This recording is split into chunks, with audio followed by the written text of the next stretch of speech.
I'm in my office making moves until I checkmate. When you call, you can hit me on my desk, mate. I'm in my office making moves until I checkmate. Does it get any better than this one? Can it get any better than that one? Does it get any better than this one?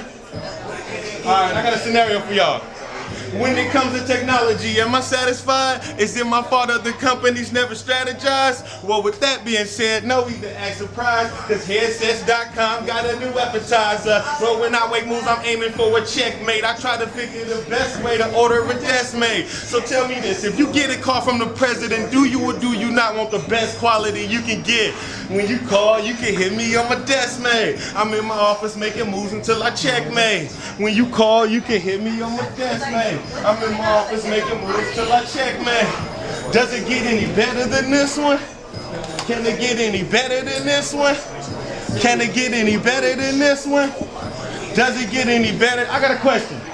If I order a knockoff, will I be satisfied? What if I use Craigslist and strategize? I should probably stop and just use headsets. A 36-month warranty is dead best. Now what the feds that tell them I got a killer deal. Copy, click, confirm purchase. That's how you seal a deal. Chuck Tester and Sab only go for the best quality headsets you can use when at the desk. When you call, you can hit me on my desk, mate. I'm in my office making moves until I checkmate. When you call, you can hit me on my desk, mate. Oh, till I checkmate. Does it get any better than this one? Can it get any better than that one? Does it get any better than this one? Alright, I gotta do it with me. That's my deskmate song. That's my deskmate dance right there. Hey. That's what I'm talking about.